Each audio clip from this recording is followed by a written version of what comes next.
The idea for this year's name comes from a researcher who called the Military Family Lifestyle Survey research a signal in the field. For over a decade, we've gathered the experiences of military families, and the issues that affect their families may vary from year to year, but one constant they can rely on is our data, which will continue to point the way, shining a bright light on the needs of the military and veteran community. Here, unfortunately. Good afternoon, and welcome to the annual release event for the Military Family Lifestyle Survey results. My name is Ashley Gutermuth, and I'm honored to be your host for today's event. As a military spouse and advocate for military families, I am passionate about the issues and challenges facing our military community. As some of you may know, I am also a stand-up comedian and troublemaker. I've found that laughter can be a powerful tool to help us cope with the ups and downs of military life. Today, we come together to discuss the state of military families, share insights from the largest survey of its kind, and explore ways we can support and empower our military community. And we are honored to have with us today Kathy Roth-Duquet, CEO of Blue Star Families, who will be presenting the results of the survey. Kathy, welcome. Thank you, Ashley. It's great to be here, and it's awesome to have you with us. And thanks also to Brianna Keeler, who for that fantastic video, and who's been such a wonderful advocate and spokesperson for our whole community for so many years. Before we jump into the survey, I want to take a moment to frame the big picture. Our military remains as important as ever to our nation. It really creates the stability and security that's necessary for all of us to have prosperity and for us to have the lives that we enjoy. And in the 21st century, now more than ever, military service, I like to say, it really is a team sport.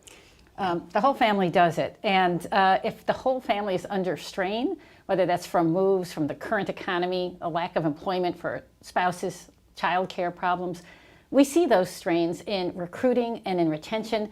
That affects the force. In my mind, it's really one of the greatest challenges and strains on our overall military. And so it's in everyone's interest to really take this seriously. Our research is more critical than ever, and so we're grateful to our partners for supporting this important work. Specifically, I really want to shout out USAA Foundation, who for 9 years has been the presenting sponsor. Also, our stalwart partners, the Daniello Institute for Veterans and Military Families at Syracuse University, who helps us conduct and analyze this survey. Both organizations will join us later today to lend their voices to this conversation. I want to remind our listeners that the chat function is open. Please put your comments, your questions, your insights and suggestions in the chat. We have members of our team standing by to answer your questions, to share resources, and to take your insights back to us as we move forward. Thank you so much, Kathy. And now, let's talk about the Military Family Lifestyle Survey. This survey is the largest of its kind and provides critical insights into the experiences and perspectives of military families. Now, I know you're a military spouse. I'm a military spouse. It's been completely easy the entire time, right? I don't know. Yeah, exactly. Walk in the park. It's walk in the park. So let's see what this survey has to say. What do you think? Yeah. The survey is so important to us. You know, when we started Blue Star Families in 2009, the first thing we did was the survey, because you have your experiences, I have mine. Yeah. Things seem obvious to us, but without the data, we can't tell the world. We can't tell policymakers. This year, our survey had 9,000 correspondents. 9,000 respondents, which are all branches of the military, all components, including Guard and Reserve, all ranks, folks around the globe. It is the largest and most comprehensive survey of its kind. It happens annually. We covered a wide range of topics, and those topics included all kinds of things that affect the military lifestyle. Really key among those, spouse employment, child care, education, health care. That's it's huge. You know, I know with spouse unemployment is one of my big priorities, to try to get people to be employed, to try to get employers to want to hire them, and to there's so many things that lead to food insecurity within military families, and this, what I call PCS homelessness, which is moving from place to place and having to pay out of pocket, but also that military spouse unemployment that really it creates this just doubling effect of why people are suffering. So Those are sort of my top concerns. What are your top concerns? Yeah, you're right on, Ashley. Military spouse employment continues to be the top issue for our respondents. There's a lot of compounding factors, right? Lack of child care, those moves, need for flexibility. But at the end of the day, if you don't have an employed spouse, the income is half of what your civilian neighbor's income are, because people field two incomes. And yeah, food insecurity, PCS insecurity, it's a great term, goes on down. We work hard to address this issue at Blue Star Families. We have a great careers program, but we're also doing additional social impact work to look at what the underlying causes are and also the underlying solutions. Who is happy with their job? Who is able to work well? And what lessons can we learn from that? So we'll be sharing more information about that work in the future, but now I think we've got a real opportunity to dig into this survey. I think that's great. I make jokes about a lot. I have a lot of military family humor in my stand-up. Yeah. And one of the jokes I make is that I know somebody that went to Harvard, graduated from Harvard as a lawyer, and now they have a great job selling Pampered Chef. Yeah. And I know people who basically have lived that. So I try to have a little bit of truth in there to get people to listen to, this is funny, but also, oh, there's some truth in there, that people, they work so hard their whole lives, yeah, and they think, I'm going to be the best at whatever I can be. And they go do that, and then they move 18 times, right, and then all of that work history is lost, and people just start to see them as just, you know, somebody that doesn't work or doesn't want to work, or they come up with all these preconceived notions that are absolutely ridiculous. To me, military spouses are the hardest working, most creative people, right, change makers, yeah, that I've ever met in my entire life. I'm sure you've been in places where you've met a bunch of military spouses and you're just like, oh my God. Like, these, yeah, are people that are making a difference, like, underground. I mean, I look around almost our entire staff, you know, many of whom weren't employed before because of the way, yeah, like your Harvard Law School person who, by the way, is having to pay back those student loans. Right. Right? So, you know, is her spouse going to be able to keep serving in the face of all that? And if we could solve this problem, doesn't the whole country win, right? Because we get to keep that person. You get to keep them in, and then also it is a military retention and recruitment issue. And I have said this to the 4-star general in charge of the Air Force, General Brown. I walked up to him at an event that I shouldn't have been allowed to be at. And I said, sir, just so you know, if I wanted to, I could nag my husband into going to the airlines in 2 weeks. Right. And he looked around and said, where are the people that are supposed to keep this lady away from me? But it's true. If the families, they're the ones that say whether you stay or whether you go. Yeah. And we're not going to be able to convince the next generation to be able to join if there's all this suffering that's happening. And you and I have talked about how I think the military is really good at trying to hide its own problems. And I think that bringing all of the people that are patriotic, everybody that says thank you for your service, to let them know how they can help in these communities. So I think that what this report will do is great. Ashley, I'm so excited about the policymakers we have here with us today, who I think can help us translate what does this report say and how do we move it forward. Yeah. So I look forward to diving deeper into these topics today. And now I would like to pass it over to Mike Haney, Vice Chancellor for Strategic Initiatives and Innovation, as well as the founder and executive director of the D'Aniello Institute for Veterans and Military Families at Syracuse University, for a brief interview of what we can expect from today's event. Hello, my name is Dr. Mike Haney, Vice Chancellor at Syracuse University and Executive Director of Syracuse University's D'Aniello Institute for Veterans and Military Families, or the IVMF. The IVMF was founded as higher education's first academic center, singularly focused on advancing the lives of the nation's veterans, military, and their families. Our mission is to empower service members, veterans, and families through actionable research, innovative programs, and insightful analytics. The IVMF began its collaboration with Blue Star Families on the annual Military Family Lifestyle Survey all the way back in 2014. Since that time, the IVMF and BSF research teams have collaborated to understand the experiences of military and veteran families in the midst of an ever-changing national policy landscape. The Military Family Lifestyle Survey is the largest of its kind and since 2014, we have collected responses from over 70,000 individuals. The survey covers a continuum of service, active duty through transition and veteran life, includes active duty service members and spouses, members of the National Guard, reserve families, as well as veterans and the spouses of veterans. The survey is extremely comprehensive. The IVMF and Blue Star families and many others leverage the survey's results in public sector testimony and reports and to inform programs and policies. The survey offers insight to national leaders, community partners, philanthropic organizations, policymakers, and employers. The survey is used to identify trends, persistent issues, new challenges, and solutions, as well as to assess the efficacy of public policy and programmatic interventions. At the IVMF, these results offer insight to our programs, including our entrepreneurship and career preparedness training programs, and also for America Serves, the country's first coordinated national network of organizations dedicated to serving the military community by connecting them to resources specific to their unique needs. My point is, the annual Military Family Lifestyle Survey is now the premier tool used to understand the current state of the nation's active duty service members, veterans, and their families. The IVMF is proud to be part of the survey's past, and we're excited to help inform its future. Now, on to the reason we're all gathered virtually today, to review the 2022 results. Over the next 2 hours, you'll have a front row seat to engaging speakers, to expert panels reviewing some of the key findings around our two subject areas this year, addressing the recruitment crisis and supporting families. To that end, we'll engage in a conversation with some of our elected leaders working to enact change on behalf of military and veteran-connected families. You'll also get a sneak peek into a conversation with the Secretary of the Air Force, Frank Kendall, honoring and exploring the history of women serving in the military.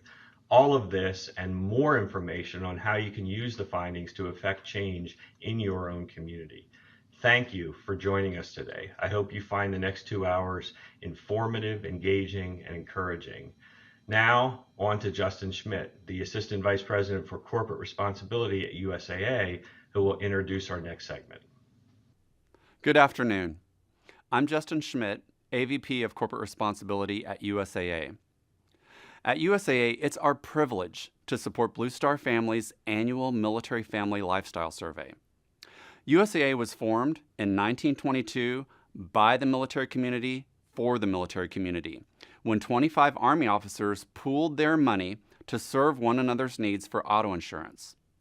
More than 100 years later, that legacy of service remains core to our mission, to empower our members to achieve financial security through highly competitive products, exceptional service, and trusted advice. Military families confront unique challenges due to their service and sacrifice. USA's signature cause for philanthropic grant-making is military family resilience, which we define as when service members, veterans, and their families have the skills and resources they need to withstand, recover, and grow from stressors, including those compounded by military and veteran life. As one of the nation's leading corporate funders of military-focused efforts, we rely on research and data derived from surveys like the Military Family Lifestyle Survey that continuously monitors long-standing military family life issues, including the impact of deployments on military families, financial stress, military spouse unemployment and underemployment, child care, and military child education. The survey has also raised awareness on emerging issues such as the military recruitment crisis, mental health and well-being, increased out-of-pocket housing costs, food insecurity, and family-building challenges. Blue Star Family's research is the largest and most comprehensive survey of active duty, National Guard, and Reserve service members, as well as veterans and their families. USAA has supported the Military Family Lifestyle Survey since 2012, contributing more than $3 million to support this important work. On behalf of USAA and our 38,000 employees, I'd like to thank the Blue Star families and IVMF teams for bringing this important research to us all. Now, it's my honor to introduce our next speaker. Congresswoman Marilyn Strickland proudly represents Washington's 10th Congressional District. Born in Seoul, South Korea, Strickland is the first African American to represent Washington State at the federal level and one of the first Korean American women elected to Congress in its 230-year history. Strickland's father, who fought in World War II and Korea, met her mother while he was stationed in Korea after the war. Strickland's parents endured discrimination and hardships that she could never imagine. They wanted her to have opportunities that they were denied and taught her to work hard, fight for what's right, serve the community, and stand up for the underdog. Those values continue to inspire Congresswoman Strickland every day as she advocates for Washington's 10th Congressional District in Congress. As a freshman member of the U.S. House of Representatives, Congresswoman Strickland carries with her the experience of rebuilding an economy after an economic recession. She will always be a strong voice for change so that our most vulnerable community members are served as we rebuild an economy that works for all of us. Thank you, Congresswoman, and your continued leadership and support of our military and their families. This is U.S. Representative Marilyn Strickland from the 10th Congressional District of Washington State, home of Joint Base Lewis-McChord. I'm honored to address our military families and help introduce the results from the Blue Star Family's annual Military Family Lifestyle Survey. Military spouses and families serve right alongside our service members, and addressing their needs is essential to maintaining and strengthening our armed forces. This annual lifestyle survey helps us understand the challenges military families, veterans, caregivers, and survivors face. It helps inform and advance policy that will create actionable solutions.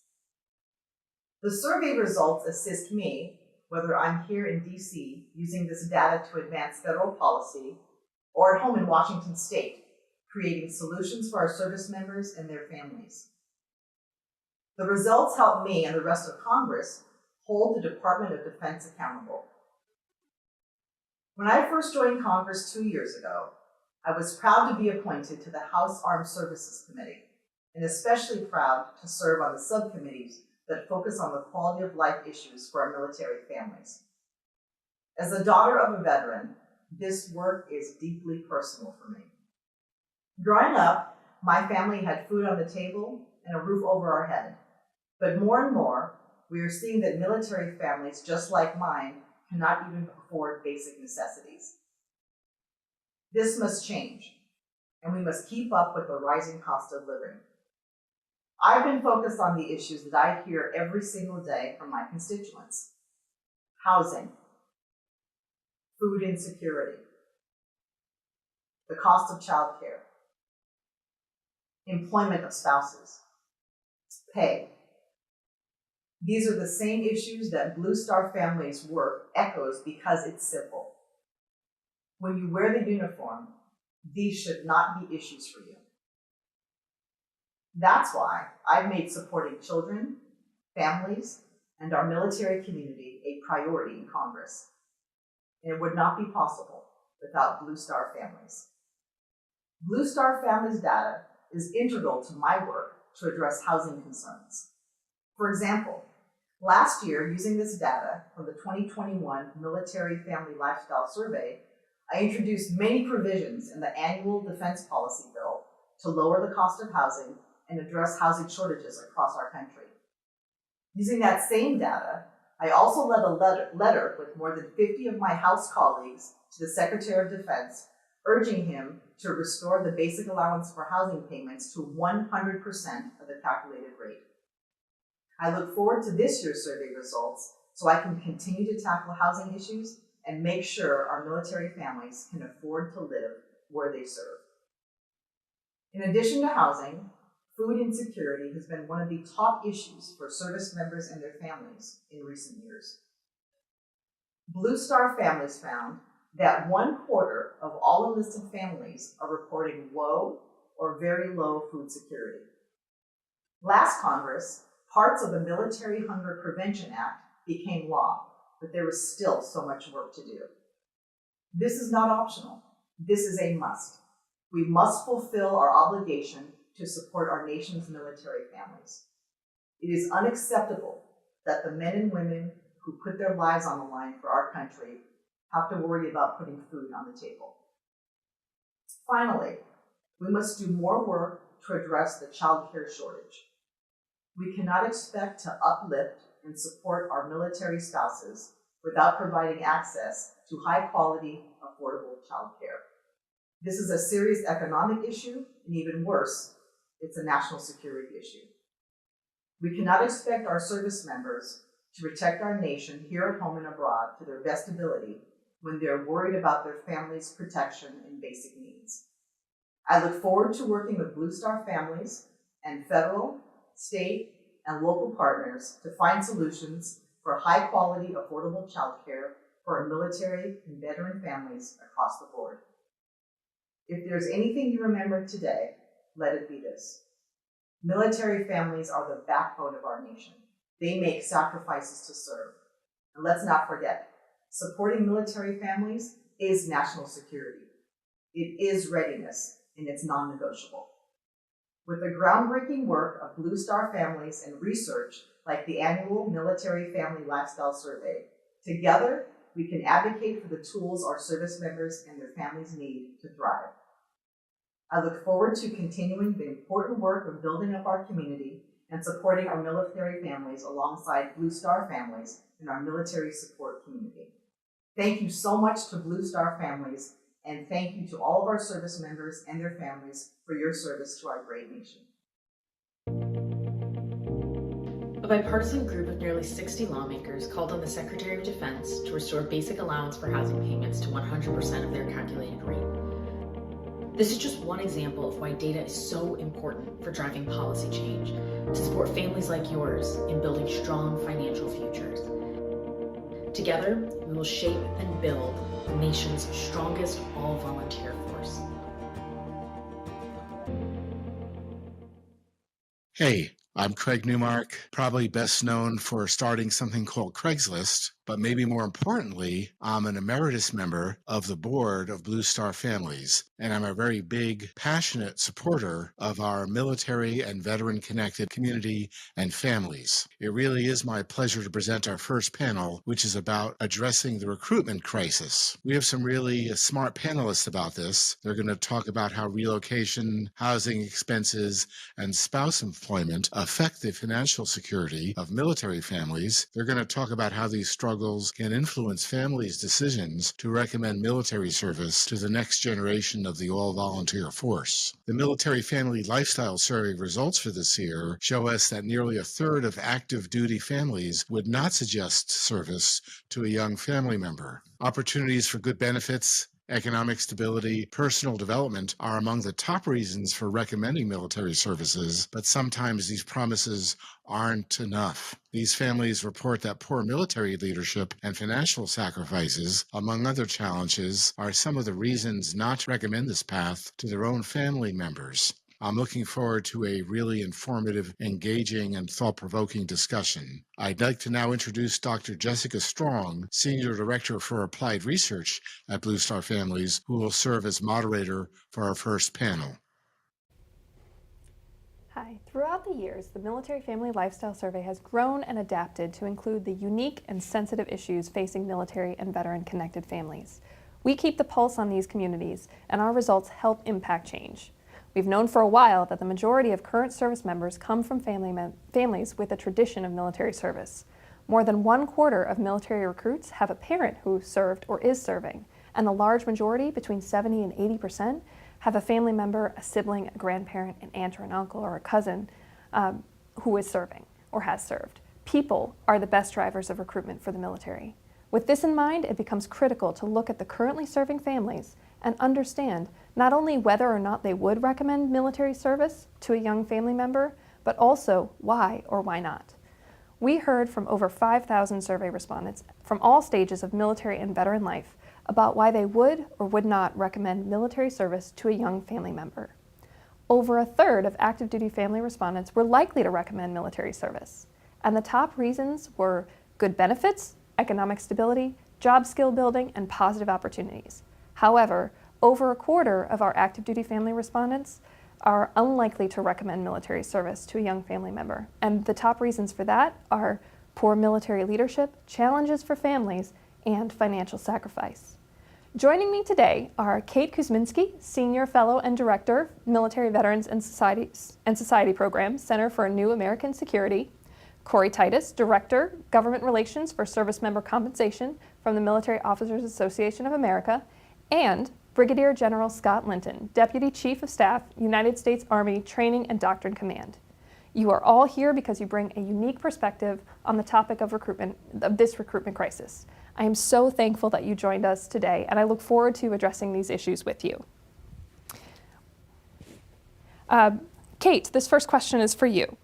You recently led a task force on the all-volunteer force at 50 to develop a modernized all-volunteer force roadmap for the next 50 years. Recognizing that an all-volunteer force requires youth to volunteer to serve and join the military, how do you see current families' likelihood to recommend service influencing youth's propensity to serve? Thanks for that question, and thanks for having me. We certainly see in the literature that the #1 indicator for professional activities that youth see themselves in are their parents' influence on their decisions. And we would expect to see that. Parents have a really big influence. We transitioned from a conscripted force to the all-volunteer force about 50 years ago this July. And with that came a smaller military. And that means that less individuals are interacting with the military on a daily basis. That includes youth, but it also includes their parents. We see a real drive towards the next logical step after high school being college. And so there are a number of parents who might have some concerns about their children joining the military. And the military has done a great job in talking through how it's military and college, or military and then college, as opposed to military instead of college. Within military families specifically, we do see that there's a strong familial connection to service. And what that means for us is that the perceptions of parents who serve in the military have an outsized impact on the recruiting population. And lastly, we can't ignore the impact that not having recruiters on high school campuses and college campuses for the last couple of years during COVID had, because in a lot of communities, that's the only connection that individuals have to the military are those recruiters on their campuses. Yeah, great answer. We do see that same tradition of service throughout, and the presence of recruiters obviously has been shifted since COVID and shutdown. So that is another challenge that we have. Thank you for that answer. The next question is for Corey. Corey, recent policy changes have addressed some of the financial sacrifice that deters military families from recommending service. The military has had the biggest pay bump this year in 20 years, and Secretary of Defense Austin issued a memo late last year and another one that's just last week, addressing multiple financial concerns for families, including the number of days that are authorized for temporary lodging expenses when families are PCSing, addressing the issue of PCS homelessness that Ashley referred to earlier, and when childcare, spouse employment, and commissary improvements, among many others. Do you think that these efforts are going to be enough to meet the needs of military families, or will we still have a gap to fill? Thanks for having me, and thanks for bringing that up. Ultimately, I think there are still gaps that need to be filled, and all these steps, everything you described, are positive. That we see the DoD moving in the right direction, and we're excited to see that. You talked about the temporary lodging. Another one is dislocation allowance, covering that for E1 to E6. And I think one of the insights that the survey shows is that moving and the challenges, all the costs that come from that, are one of the biggest burdens that service families and service members have to face. That's a great step forward, but overall the compensation is lacking in some regards. The Blue Star Family Survey also shows the costs that are being for out-of-pocket costs for family housing. On average, $200 per month. Service families are being required to pay out-of-pocket, just given the limited housing market across the country. And while we understand that this isn't only DoD's problem to solve, they do have a big role, and I think the BH at 95% puts a big burden on service members, and this is why MOA is leaning hard into restoring BH back to 100%. That's going to be one of our spring campaigns this year, and we're excited for that. And in preparation for that work, we outlined just a budget for what an E5, a married E5 with 2 kids looks like. And on top of just taking at where the DoD's out-of-pocket costs and just putting all the other average expenses into line, $400 per month is what the average service member has in their gap if they're looking at that. So it's not to say that everybody is putting a negative balance on their accounts or charging that, but they're having to make and pinch down and get their budget to work. Mm-hmm. And that's a lot of strain when they're trying to make their budgets meet and focus on the mission. So combining those 2 data points, it reveals how financially stressed our service members are. And the DoD needs Congress's help to ultimately close these gaps and really get a more competitive package that meets the needs of service members wherever they are.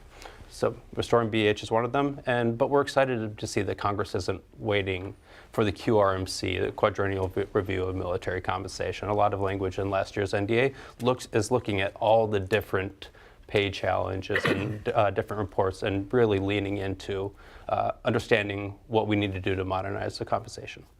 Yeah, you bring up a lot of great points. Like, one of the things that we saw in the survey this year is among the top 5 issues, 3 of them are financially related. One of the top issues is BAH and housing, and that's a new top issue for us.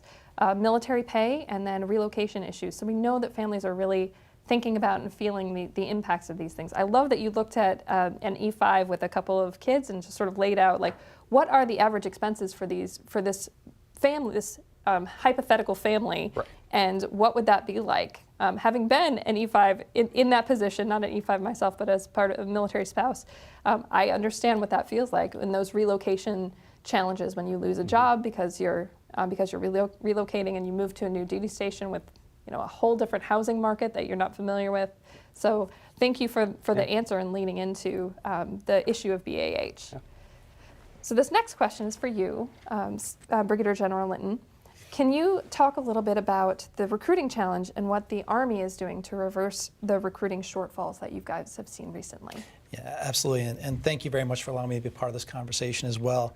The good news is TRADOC and the United States Army are making significant progress this year, and we're excited about where we'll be at the end of the year. But this is a challenge for all services. And you talked about the reduced pool, and all the services are going to the same talent for those individuals. One of the interesting things in my job is I get to work with our international allies and partners, and this is a problem being felt across militaries across the world. So we're all dealing with the same issues and all trying to figure out the best way forward. Now, to put this into perspective, and I tried to look at my own military journey as I examined this question you posed. In 1985, and I'm dating myself here, so don't question, but Private Linton joined the military. I went to basic training, and myself, along with 4 of my classmates, joined the Army at that time. And what's interesting is there were 36 people in my graduating class. So you can do the math. That's a high percentage of individuals joining the Army. I talked to the recruiting station that supports my high school. In the past 3 years, they put in 1 recruit. So how did we get there? This didn't happen overnight. There's 3 things that I'll call out, and this is mentioned in your report as well. But first of all, only 23% of young Americans 16 to 21 are eligible to serve in the military. And there's for a variety of reasons, but this doesn't, in other words, they don't require a waiver. And a lot of times there might be a medical condition or something else that precludes military service. And when you break that number down further, half of those individuals are going to college. So again, that reduces the pool. The next thing is the number of family members, you mentioned that are in a family that are veterans or is currently serving. In 1985, that number was 40% of families, and today it's only 13%. And those are the trusted agents within a family that have experienced the military, that have the best judgment and can help provide the advice that the military is a great opportunity. And then the third thing is the propensity to serve. Now, those 5 or 4 individuals and myself, when we went into the Army, at that time was a 26% propensity to serve, or percentage to serve. And now that's down to only 9%. So you can see the numbers as they gradually, the trajectory and how much harder it is. So some of the things that we're doing, now the Army is doing a lot of things, and the Department of Defense is doing a lot of things to get after this problem. And I could talk a long time about that, but two things that TRADOC has done that's going to have effects across the Army. Two programs I'd like to highlight are the FSPC, the Future Soldier Prep Course, and also the Soldier Referral Program. So the Future Soldier Prep Course is really interesting because this is where the Army is investing in our soldiers. And what we do is we look at future soldiers that have the propensity to serve, that want to serve, but have a reason. Let's say they're struggling with their physical fitness or their weight, or they're having trouble with the ASVAB test. This is where we invest in them. We take them aside. We help them with taking the test, how, tips, techniques, and how to prepare for a test. We're not lowering the standards. We're raising their abilities. And then we also talk about healthy eating habits, sleep habits, physical fitness. And the results have been amazing. This has been since August, and we've had about 5,500 students graduate, go on to become soldiers, and actually they tend to lead their courses. When they go into basic training, they're the ones that are selected to be leaders. They're getting better jobs, and they're in better physical fitness. And just one example is one soldier went in there weighing 260 pounds. And he lost 40 pounds in just over a month. And he's continued to lose weight as he's gone along. He's in great physical shape. But I think it's just a great example. The other thing is, we talked about there aren't those representatives within families. So how do we get after that, and how do we connect with Gen Z? So some of the things that we've done, or the Soldier Referral Program is great because who else will they trust? Well, their peers, right? So we've encouraged soldiers through the Soldier Referral Program to go out and have these conversations with prospects, prospective soldiers. And if they submit a referral, and we've had over 5,000, nearly 6,000 referrals, and this is only in 1 month, from soldiers talking to people about opportunities. And we've had 86 contracts so far. So the results in just 1 month have been phenomenal. And in return, this helps the soldiers, because soldiers can get promoted faster. They actually have an opportunity to earn a ribbon for their uniform. So all in all, these are very positive examples of how we're investing in our team. Yeah, those are great, and they speak directly to some of the findings that we have, that recommending service, having a peer or somebody you know refer you into service is that people are the recruitment tool that we can use here. I love hearing these stories about how the Army in particular, but the services in general, are getting after this recruitment crisis problem, because I think we need to recognize there has been a lot of movement in the past year or so, moving us towards better pay for military service members and just in general improving programs. We have yet to see what the results of that are going to be, and we're going to continue to monitor it, but we want to recognize that there have been a lot of steps in the right direction. So thank you for that answer. This next question I want to open to everybody, and anyone who has a response, feel free to jump in. How do we expand this pool of potential service members beyond the families who already have a tradition of service? You mentioned one way, but what are some other ways we can get to the youth population that maybe doesn't already have that propensity to serve, but how could we reach them? I think a big part, and something we've seen the DoD stress, is sharing your personal story. And I certainly recognize that I would not be here today without the path that my time in the Army put me on. So after I separated, I got out, had the chance to go back to school on the GI Bill, which was continuing my education was a life-changing experience for me. And I think that just to recognize, as Kate and General Linton have said, is we need this multi-pronged approach. We need to be sharing the positive stories, but also recognizing there are things we can do to improve the compensation and overall pay and benefits for our service members. Yeah, I definitely emphasize that it is a multi-pronged approach, but your discussion of sharing your own story, we are part of a smaller and smaller and smaller population, and so that makes military and veteran families unique, and sharing that can help expand that pool of potential recruits, and what your experience was, and whether all the good, the bad, and the ugly of it. Right.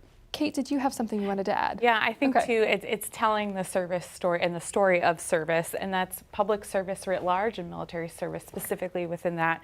And I think, towards the end of the wars in Iraq and Afghanistan, a lot of the story was, join the military. It's like any other job with really good benefits. But I think we've seen a real shift in the narrative to join the military. This is a unique, once-in-a-lifetime opportunity. This isn't putting your life on hold. This is building a life. And I think getting that story out, and certainly the Be All You Can Be campaign has been a move in that direction. Although I have to say, I am a little heartbroken that we're moving away from Army Strong, because I was really loving really strong for a while.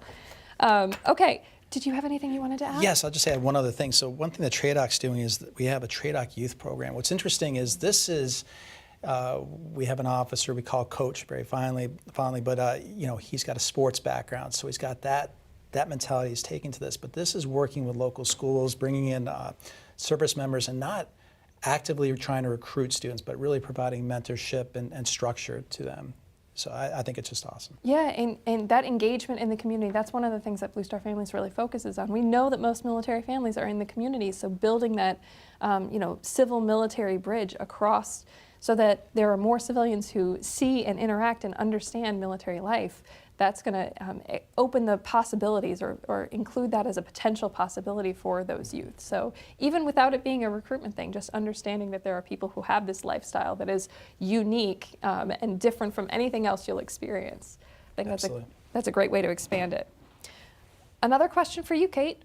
How do these findings that we released today, how do they resonate with the work that you've been doing? I know you've just recently hosted a conference on youth's propensity to serve.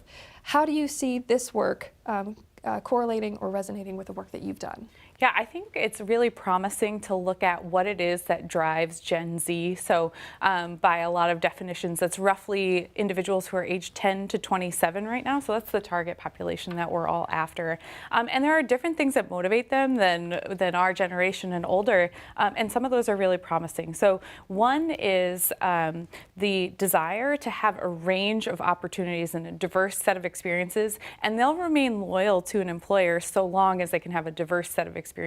It sounds a lot like military service to me. Another is that they're really values driven, so they want to work for organizations that share their values. And I think the way that the services have been addressing some of the negative externalities of military service and command climate issues will have follow-on effects that open the door for individuals who can actually see themselves working for a values-driven organization.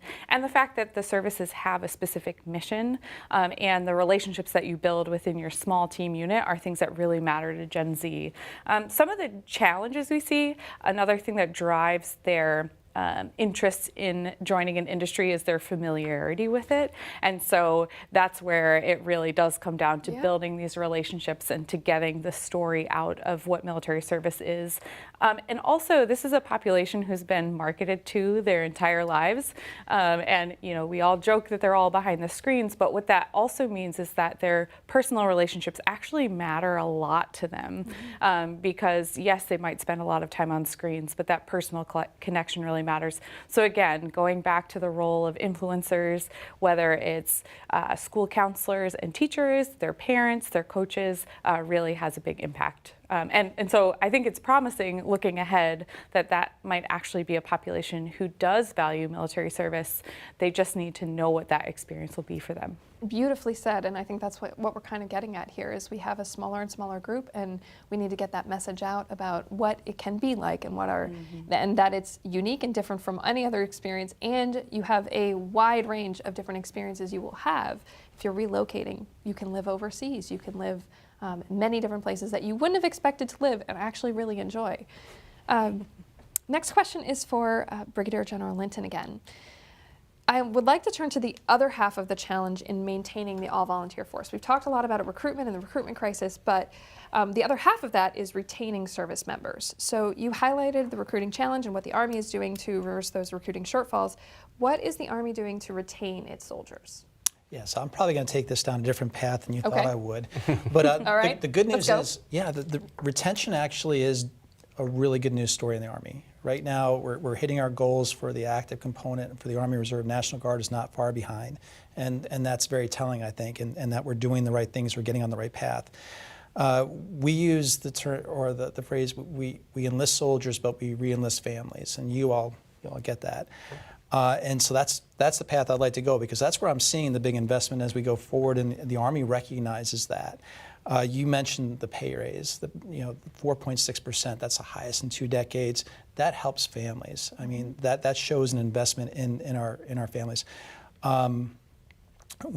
there's an instant bond, I'm sure you all felt it, that exists between not only soldiers, but our spouses and our families, that where we instantly can connect because of the shared experiences we have. Being a spouse, being a family member is not always easy. And everybody has their experiences. We like to share those experiences because, it brings us closer together. But, if I use my own experience with my wife, as a team, we've been together for 15 years. And I am on the high side of moving. This is not normal in the military, but she came in later in my career, and she's lived 9 different places in those 15 years. And I've seen the impact on her career. And we've always made the decision together at what point, do we put that career first and ahead of this career? And she's always had the final decision-making authority for that. But I've seen the struggle in the beginning 15 years ago versus now when it comes to spousal employment. Still not easy. There's still a lot of challenges out there, but I'm seeing an effort to really get after it. And one of the things, there's Soldier for Life. We have a virtual military spouse hiring fair going on in May. So I clicked on, I just did a Google search on that, and that popped up a whole series of links that they have that are geared at spouses to help them get jobs, to connect them with employers that are very military friendly and spouse friendly. And in there's Military One Connect. And as you pull the thread on that, it just opens the door for organizations and programs that are out there really designed to help our military families. Some of the other things that we've got is just a big influx of resources to improve housing, facilities on bases, which is very important. Increased access to childcare. I think one of the things too that's really important is the new parental leave program, which 12 weeks of unchargeable leave, and not only designed just for a new baby, but it could be an adoption or long-term foster care. So I think when you put that all together, you can see that the military is really investing. We invest in the soldiers to begin with. We train them, and we continue to train them. But now we're investing in our spouses and our families. Mm-hmm. Yeah, and I'm glad you brought in there. It is not just the DoD's responsibility. It is a lot of the DoD's responsibility to retain the family and make that lifestyle a little easier. I've seen the same changes in spouse employment. I've been a spouse for 17 years now, and so at the beginning it was very different than it is now. We are by no means have solved the problem. Clearly, with 50% of our spouses saying spouse employment is a top issue, but we are moving in the right direction. And it is the responsibility of many stakeholders to get us there, including other employers. Some of our funders and our sponsors today are great military spouse employers. So it's part on them, it's part on DoD, it's part on of course the families have their own say in the solution, but we see a lot of movement in that direction. We're not there yet, but we do see we're taking some steps. Exactly. Another question for you, Corey. So MOA has been very vocal about addressing food insecurity, which is something that Ashley Gudermuth brought up in the introduction, and it's one of our findings this year. We've also seen in this year's data that food insecurity may impact likelihood to recommend service. There's a smaller population of active duty family respondents who are food insecure that would recommend military service to a young family member in comparison to those families who weren't food insecure. And this is similar to the 2021 survey of active duty spouses, where food insecure spouses were 1.5 times more likely to support leaving military service than those who weren't food secure. Back to your point about your spouse having her own say in what the next duty station is. So it's a team sport. Mm-hmm. Recently, we looked at the Basic Needs Allowance. This Basic Needs Allowance is a policy initiative that's intended to lift military families out of food insecurity. Is this enough to address the issue, or will there still be a problem? I think it's important to recognize that the Basic Needs Allowance is an important part of the overall puzzle as we try to solve all these complex problems. So BNA is meant to target a specific population, generally junior enlisted with families. So for this purpose, the policy is sound, but where we need to do work is on the actual implementation of it. So we're starting to get data on the actual use of BNA, and what we're finding is very few families were able to take advantage of it, which is concerning. And some of the actions that we believe can help expand the program and make it more effective are just overall expanding the outreach of it, making sure that service families are aware of it, and really streamlining the process for application. So something that we've learned from looking at the Relief Society is they used to require commander intervention to help get to their different grants and loans, which is important for commanders to be involved and understand what's going on. But if it's a deterrent from service members seeking help, maybe it's time to reevaluate how we're applying the program. And then lastly, really eliminating BAH from the calculations at a minimum in part, because right now with the threshold and how it's being applied, it's not hitting nearly as many people that it should and who need it. So there's often a stigma with asking for help and admitting that you're having problems with covering food costs. And we need to make sure that we're eliminating that. This program exists for a reason. It's to help families, and we need to make sure that it's helping those that are in need. Yeah, we've definitely seen that when families are not likely to reach out and ask for support, just in general, and then if they have to notify their command as part of the process, they're even less likely to reach out for help. So military families tend to lean on each other for support during those periods of time because it doesn't involve the chain of command and it doesn't involve going out and seeking help. But if you're just talking with your friends, it's a little different. And that actually leads, our next panel is going to be on military families supporting one another, so that's a good lead into that. If we were there, we're not there yet. Right. I do have another question for all of you, and I think this will be our last question. It is, we have kind of an interesting finding that one of the top reasons for recommending service is economic stability, but one of the top reasons for not recommending service is financial sacrifice. How do you interpret that finding, and how do you reconcile those two things? Go ahead. I think it points to the fact that military service isn't just one experience, right? We have different experiences across enlisted and officer ranks and also across the lifespan, right? So those who've been serving for 20 years, whether on the enlisted or officer side, might be a bit more financially secure, but that there are real hurdles to get over in the beginning of service. And that's probably the most important part when we're talking about the role of peers and influencing others to join the military. So I think really having a view of the individual experience instead of the overall average. Yeah, that's very fair. Like I think Ashley and Kathy were talking in the intro about how your experiences are different than my experiences, and all of our experiences are a little different. Corey, did you have a response? I think what it really points to is how on the edge many service members and families are. Everything's fine until all of a sudden it's not. Often it's just one unexpected emergency, family challenge, PCS that tips it over the edge and then just starts a cycle that is really hard to escape. So, and then just recognizing that the situation changes significantly with marriage or starting a family, the stability they once had evaporates very quickly. I understand, yeah. So, did you have something you wanted to add? Yeah, I'll just say you're spot on. So having gone from private through NCO and then through the officer ranks, I've experienced all those different levels, and it is your perspective. And I think what's really interesting, the survey showed that veterans were more apt to recommend military service. And I think because veterans are able to, we look outside and we say the grass is greener, and we're very optimistic about what kind of job we'll get, the amount of income and everything else, and sometimes it doesn't work out. And I think veterans are able to put that perspective of being in the military versus on the outside, and they're able to provide a recommendation. Like when you put all of the benefits and opportunities together, if you pull them all in, it's a really great career. So that's, yeah. So I agree with all of it, that it's different experiences in different places where you are in your life, and for a person who is just starting out, it may be one thing. For a person who's been in for 10 or 15 years, has a couple of kids, has a spouse that wants to have a career, those are some opportunities for different experiences to arise. So one piece that I saw, though, was it again reflects this spouse employment concern, where you do have a stable income.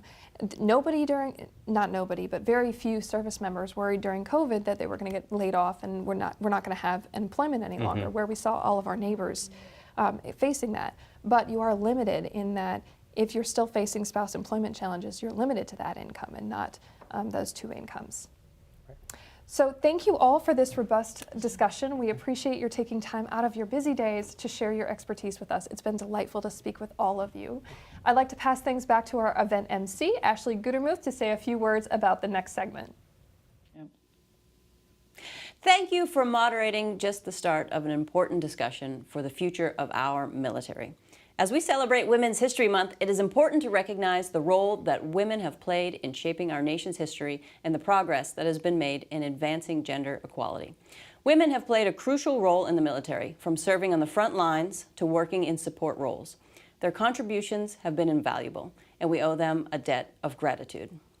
A few weeks ago, Kathy Roth-Duquet met with Secretary Frank Kendall, as well as active duty and veteran women, to discuss the female perspective in a changing military climate.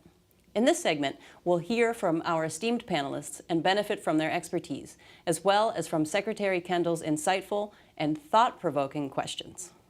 I encourage all of you to engage with the conversation and listen carefully to the insights that will be shared this panel.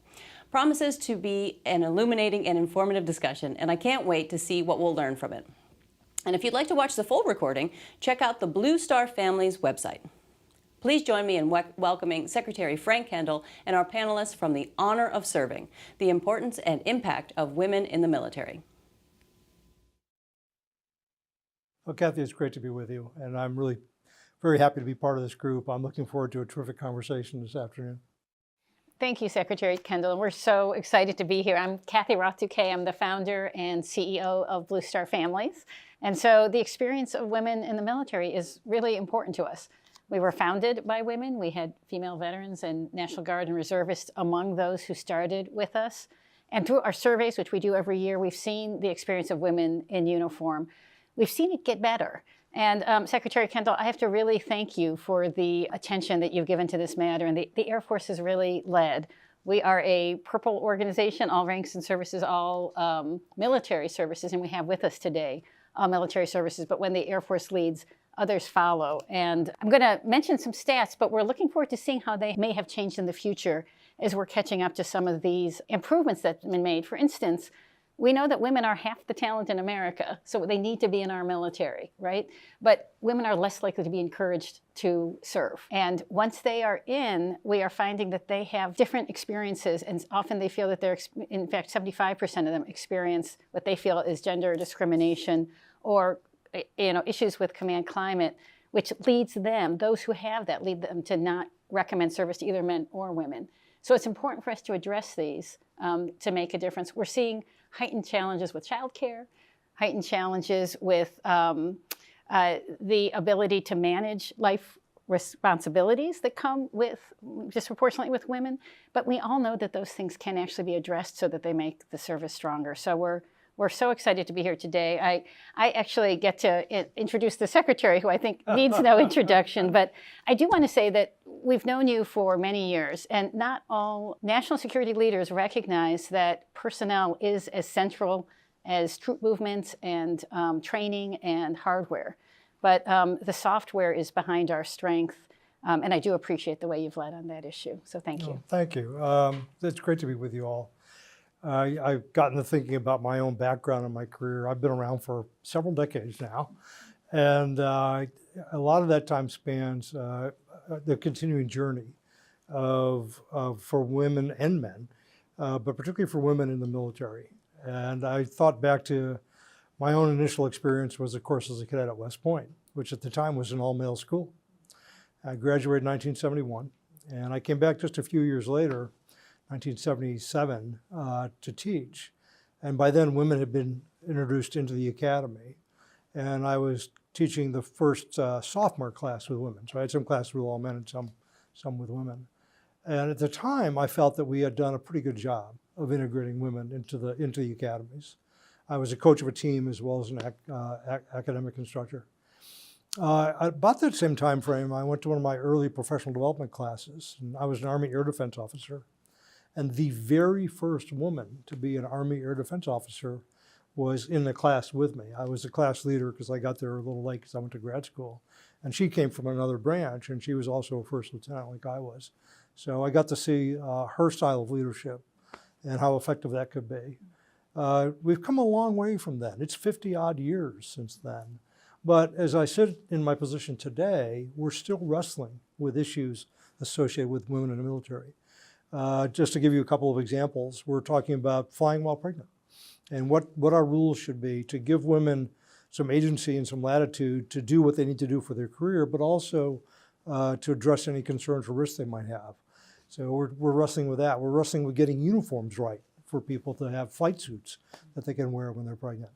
We're looking at, making our career fields more representative. We've done a lot of work on disparities, Kathy, as you know well, to try to make sure that people from different groups are treated fairly and equitably in the service. And we're not quite where we need to be on some of those things.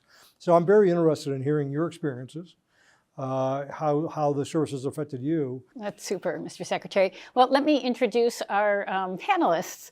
We're so delighted to have Lieutenant Colonel Olivia Nunn, who is recently retired from the U.S. Army, served at Soldier for Life for many years, was a partner with Blue Star Families then, and now is, in her retirement, is often volunteering with us and doing other things in the community. Ashley Seville, daughter of a dual Air Force Senior Master Sergeant couple, Marine Corps veteran, and currently active duty spouse of a Marine Corps active duty officer, and a mom, and soon to be a new mom. Really delighted to have Brigadier General Deborah Lovett with us from the Air Force, and she's director of the Department of Air Force's Integrated Resilience Office, and Colonel Laura Walsh from Space Force. So amazing to have Space Force with us. Is currently U.S. Space Force Chair to the National Defense University. So thank you for joining us to have this important discussion about how we make our military stronger.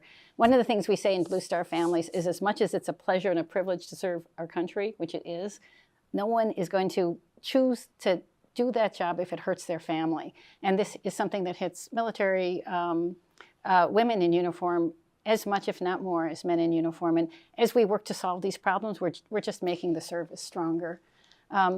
So with that, we just have a few questions for you. And I'd like to start with just asking, were there female leaders, female military leaders that inspired you in your journey into the military? Start over here. There weren't for me.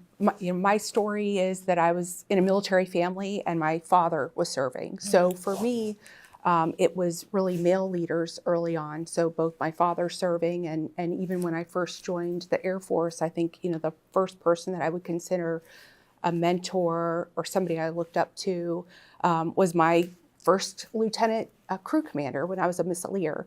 But I think that's important too, right? Because women and men can have women and men as mentors. I would probably have to echo a lot of what Colonel Walsh was saying is, I am first generation Korean American and my father served in the Army. He was enlisted combat engineer and, he's been very vocal that as daddy's little girl, don't ever let that hold you back as a woman. And I knew since the age of 4 that I wanted to be in the Army, but in terms of women inspiration, there really wasn't. I commissioned in 2001 and there really wasn't. And I found myself in combat engineer with, not just with, combat engineers or infantry and armor, but I found myself in the world of combat arms. That's where I served. And that is dominated by men. And so left and right was men. Oftentimes I was the only woman. So there wasn't a lot of inspiration for women for me to say, hey, keep doing this. But I was fortunate of having men leaders that said that you are here, you should be here. Yeah. But powerful story about allies, right? Yeah. And I think that is so important. Ashley? Yeah, so I would say because my parents were both in the service as dual master sergeants, I was always around to it. Like, it was exposure, especially living off base. A lot of my mother's friends were also women. So I always saw it. I thought going into the military, my parents were like, oh, you should do an ROTC scholarship. I was like, I'm not doing this. I would definitely wanted to go more, Condoleezza Rice was my, I would say, idolization at that time. So I did not commission traditionally. It wasn't until my brother, who served as an Apache pilot in the Army, was my decision to kind of like, I'm going to one-up my brother and go in the Marine Corps. So shortly after that, and at the basic school is where I kind of found more of the mentorship. So, the Marine Corps is unique and every Marine officer is a rifle platoon commander. And so I got to see whether it was infantry, logistics, public affairs, you see a variety of leaders, both men and women. So that's a lot where my inspiration and mentorship came from. I'm curious about motivation, and you've all had a fair amount of experience. So there's been some time since you came into the military. But you had certain motivations at that time, and you've had a lot of experience now with the military. So I'm curious about what brought you in and whether you found what you were looking for, and what you would say to young people today who are thinking about it in terms of the reasons why you might consider a career or just some service in the military as a woman. So I think, sir, the things that brought me in, growing up in a military family, I kind of got to see my dad live it, but I was interested in what I saw, the camaraderie, living in different places, being able to do different jobs, always having the different change, working with people from across America, and serving the country. I was definitely called to serve. And then I think what's, kept me in has been finding those things and the continued challenges along the way, and being able to help other people as I've risen through the ranks, bring people with me. Okay, great. I think it's a huge tie to culture. The Asian culture is about service, and it's about pride to the nation and to duty and honor to your family. And that's big.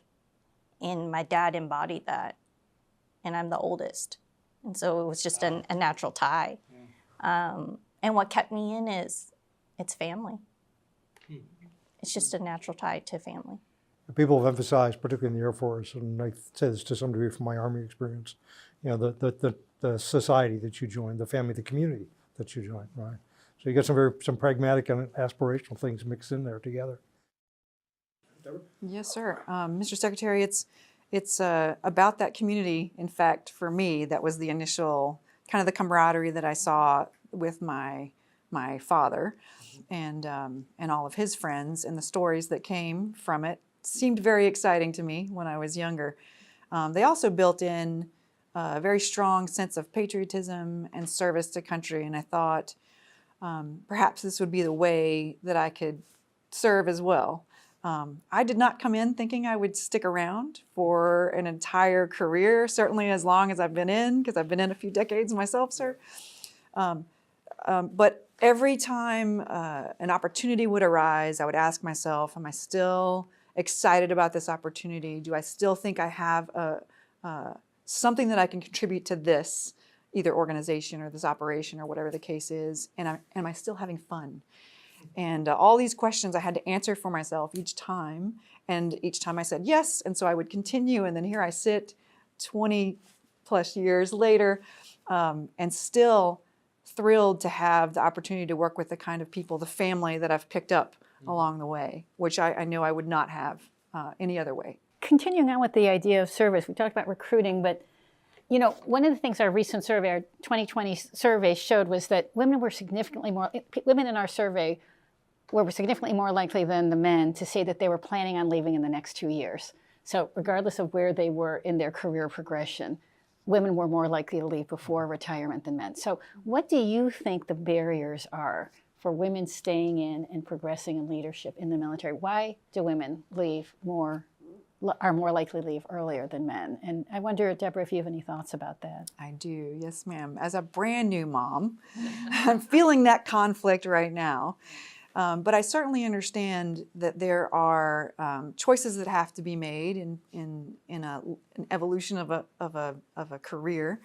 And I personally think, sometimes there's situations where you're forced into this decision based on the circumstances, the context that you have. And sometimes that is policy driven. Although the DAF, the department, has done a great job at examining just that, the barriers, those things that create the conflict that end up presenting a binary decision for an active duty member. And we're trying to reduce the amount of times that we put members in those positions where they have to choose between service and family, let's say, if that's the example. And it doesn't mean just having kids, it could mean taking care of aging parents, it could mean something else completely.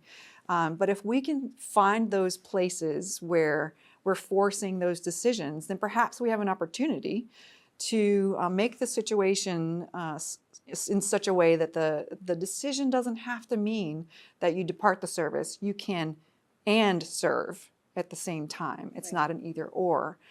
And I think that tends to be kind of the discussions that I have with people who are thinking of getting out or separating or retiring. It's usually a decision that they have to make based on a value proposition. Which one can I afford to give my time to? And if forced by maybe a PCS that is unplanned, or perhaps a promotion that didn't happen, or something that isn't working with their particular decision-making analysis, then it becomes very difficult to retain someone like that. Yeah, if structural things get in the way. So I'm thinking about the Air Force's recent policy to allow women to put women in uniform who have recently had children to put off a deployment for a year. You know, how much are you preserving the force by making structural changes like that? Right? Ashley, you were part of a dual military couple and you chose to separate. I did. So I wonder what your thoughts are. Well, now they're not as relevant as they were when I was making that decision because the changes that are in place. But I think a lot. But they would have made a difference. It would have made a difference at the time. And I can't say that I would have done 20 years, but I at least would have extended to the next duty station and seen, you know, kind of what that would have brought opportunity-wise. But a lot of the reasons I did decide to separate when I did was really opportunity and the cross-section of, oh, are we going to be at Camp Pendleton, Camp Lejeune, or like what were we going to do? And what changes would have kept you in? What specifically could you point to? Specifically the maternity policy now, and even the paternity policy now, which I think is huge transformational, especially someone that is going to be welcoming a new little one, and the fact that my husband can now take 12 weeks is just we just changed it. Phenomenal. Just changed it. Change it during my maternity leave. Yeah, so thank you, sir. I greatly appreciate good that. timing. Huh? Just in time inventory. It made a huge difference for me personally. Let me piggyback on this a little bit. It's an interesting topic. I was going to ask what has changed the most for the better since you entered the service, perhaps, and what needs to change the most going forward? What opportunities do we have to really improve things? Do you want to start?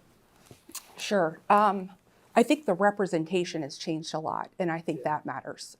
So the demographics are changing, starting to match. You no longer have one person in the class, you have a significant fraction, right? Right, yes, sir. You know, thinking about when you asked me the mentor question, you know, I didn't have a female supervisor until I was 10 years into the military. And even then, I didn't have my second female supervisor until I was another 10 years in. So it's important, you know, you hear the saying, you've got to see it to be it. So I think the demographics changing is huge. Acknowledging how hard some of these challenges are, and then seeing senior leadership engage is very important to keeping people in. And then I think going forward, we have to continue to think about it as not just accommodation, but like true integration, and what that means. And I think it means more than just policy changes. You have to get after the culture, and we know that. We know there's more work to do. But just because the policy changes doesn't mean that the culture changes. Talk about the culture a little bit more specifically if you could. Okay. What needs to change in the culture? I do believe there's a lot of bias that's still in the system, you know, whether it's gender, racial, pregnancy biases, maternal biases, and some of it is conscious, but I think a lot of it, you know, are the unconscious biases. And I don't know what the solution is, but I think it's talking about the problems, probably doing more training. But the culture is something that we know we still need to tackle. I echo a lot of that. In fact, we had a conversation before the recording earlier. Diversity has changed a lot. You know, we're seeing a growth. One of the fastest growing demographic in the military is women. We have more women that are joining the forces, and I think that's huge.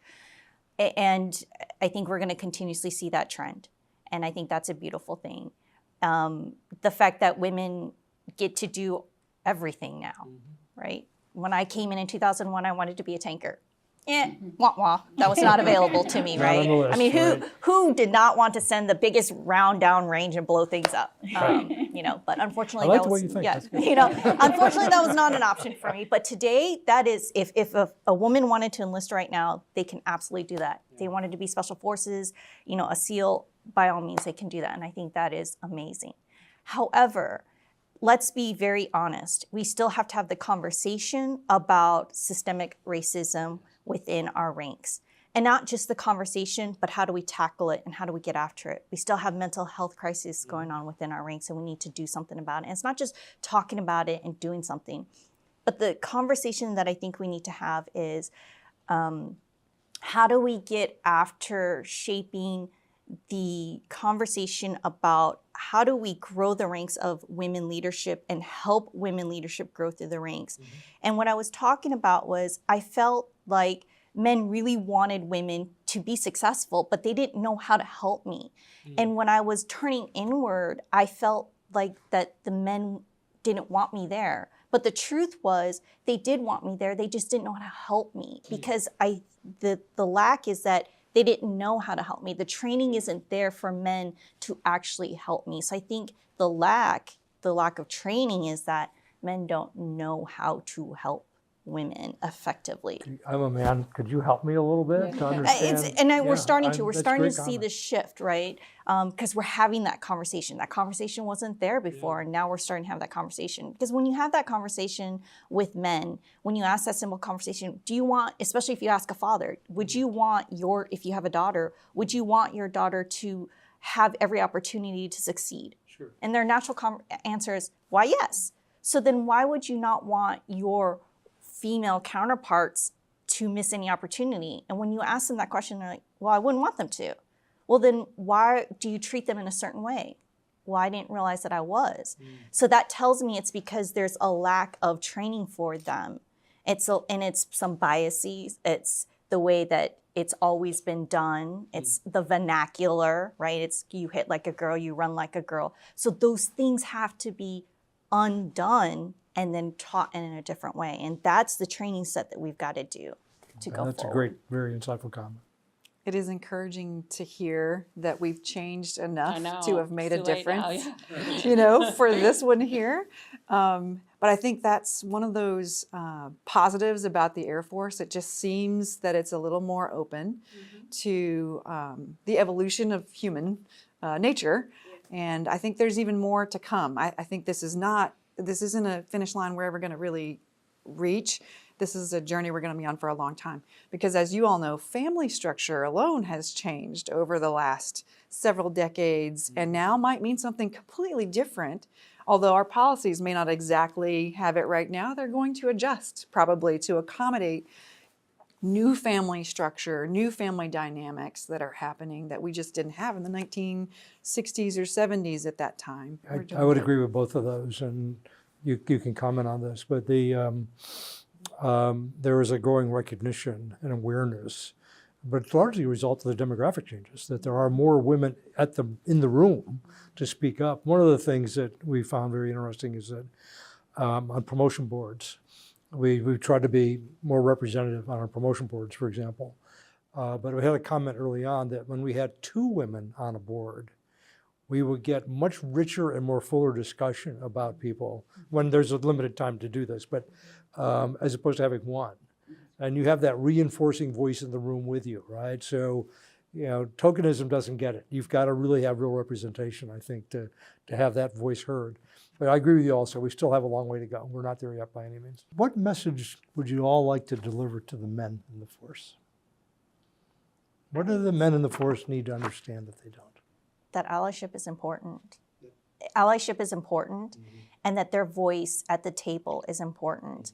That just because we're asking for a seat at the table doesn't mean that they should leave the table. And that and I know it's such a cliche when we say, here's something, do something, but we really need you to lead the way in that. And when we say change vernacular, when I said earlier about the whole run like a girl, hit like a girl, what I'm saying is that when people say that, when men say that, you're saying that I'm less than, and that is not right. And so when we start changing up here that thought process, then you're saying that we are your partner in this. That's great. And that is important. And so we need you to help us lead that charge, because we are 50% of the force. We are a force multiplier with you. We're not asking to take over from you. We are partners in this. And when we do that, we can go so much farther. You have just set a very high bar for my question. Does anybody have anything else that they want to add on that topic? So, sir, I might add that we're making all of these policy changes, laying in significant change. which is great because we're allowing for many, many things that create a more inclusive environment. What I would ask is for genuine support of these particular things in order to make them really effective for the people that are going to use the policies, the individuals, and I speak from very recent experience on the mom piece. The mom guilt is very real. It's already very powerful. So if I'm not performing at work, it's compounded 10 times over already, right? So I don't necessarily need to make it harder for these individuals who are already trying to fit back in. But if they could maybe be a little bit more thoughtful, maybe, in how we manage these and welcome these policy changes, maybe even more vocally than they normally would be, then that might be helpful just to enable the use of these policies. Thank you. Yes, sir.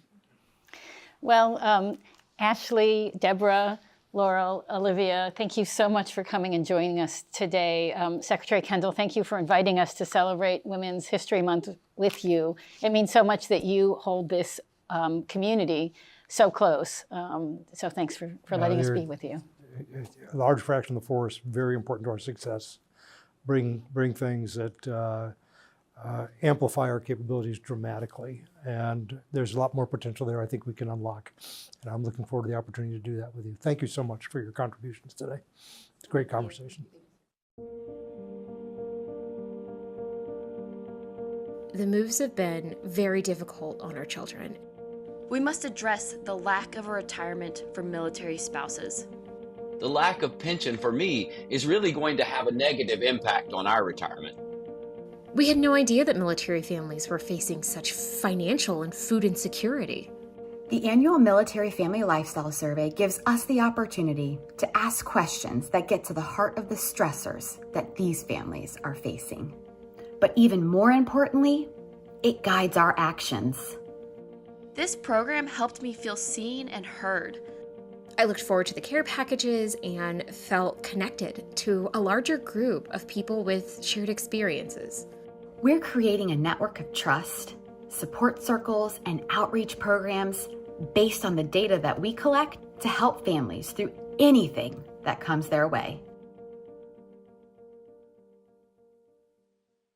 Hey, Craig Newmark, back to introduce you to our second panel, Supporting Families. During this panel, we're going to explore the way that military families can support each other and what additional work can be done outside of the community to help families thrive in the military lifestyle. My work as co-chair of Blue Star Welcome Week has shown me the impact that can come from building these support networks. They're a really big deal for me. This year's Military Family Lifestyle Survey revealed that the top concerns for active duty family respondents include military spouse employment, time away for family, military pay, off-base housing concerns, as well as relocation issues are real issues. I'm looking forward to a serious, useful discussion. I'd like to hand the floor again back to Dr. Jessica Strong to introduce our panelists. I am now looking forward to diving deeper into this year's survey findings with our final panel, Supporting Families. In this segment, our distinguished panelists will share their expertise on how we can best support military families, including strategies for providing mental health and wellness services, strengthening community support systems, and improving access to resources and information.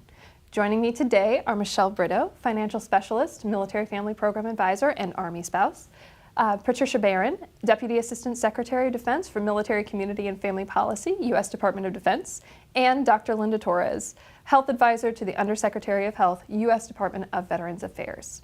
You are here because you bring a unique perspective on this topic. I am delighted to be on a panel with two other Army spouses and an Army veteran. It's a pleasure to sit down with you all. So first, I want to start with a question for you, Michelle. I would like to talk a little bit about how military families help each other through tough times. We have probably all seen it anecdotally, but this year we also saw in our survey that many ways in which military families support one another in this unique lifestyle. In the 12 months prior to survey fielding, 81% of active duty family respondents reported that they had a close friend or family member or loved one experience one or more stressful situations, including things like deployment and TDYs, miscarriage or stillbirth, death of a family member, or a mental health crisis such as suicidal thoughts or attempts. How do you see military families stepping up to help one another in big ways and in little ways? Hi, Jessica. Thank you for having me, and thank you for that question. I've been a military spouse for many, many years, and what I've learned over those years is that there's a reason that we call it the Army family, because my contemporaries have always come together because we all know that we are all kind of in the same boat. We are away from family, and we don't necessarily have the support of our extended family in our daily lives. So whether it be a death in the family, death of a soldier, new baby coming, I've always seen people in the Army community come together and provide that support that would normally be provided by a person's relatives. And we tend to call our spouses, female spouses, we tend to call ourselves Army sisters. And it's because of that, because I can't think of an incident in my own personal life where I've needed some kind of support and there wasn't a neighbor or a friend there to help me. Yeah, and I know that that's the case for many of us when we are experiencing the Army lifestyle or the military lifestyle in general for a while. It could be something small. You need a cup of sugar or butter from a neighbor, or you need something bigger, like you need somebody to watch your kids or an emergency contact for your kids. When you just PCSed your location, you didn't meet anybody else yet, and you're like, hey, I don't know you, but can you go pick up my kids if we need some help? Yes. But there's always somebody who's willing to help and step in. Absolutely, and if I might add, during times of deployment, we would often encourage spouses not to move away from where the unit is based, to stay in that community because the people surrounding you know exactly what you're going through and they know what you need in that time, whereas your civilian family may not know what deployment is like. And I actually met a spouse whose spouse was in my husband's unit, and she had moved away.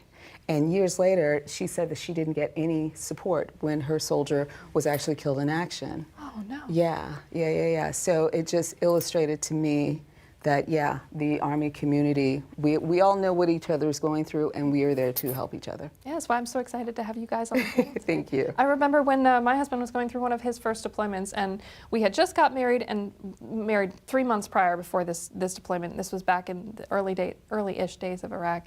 And I remember people asking me, are you going to move home? And I'm like, the thought never even occurred to me. Why? I don't understand why I would. I've got a whole family of support right here, and they all understand exactly what this is like. Exactly. Other anecdotes or stories from you guys about military families helping each other, if you want to share? No, I absolutely agree with Michelle. You know, it's that sisterhood that we have. We include brothers too, but I would say there was a time when my husband was a young captain and I was a young spouse that I was going through some really difficult times because he was gone so much, and I had little ones at home, and I was trying to work full time as a nurse in 3 to 11 shift, which was almost impossible, right? It was bad, and it really was, the ladies in the unit that were supportive of me when the babysitter called and says, "Look, I've got to go. I can't watch them past a certain time." I could call somebody right away and say, "I need some help," and there was never a question. And you would do the same thing. Absolutely, do the same thing. Thank you for that answer. I want to open up a question to everybody at this point.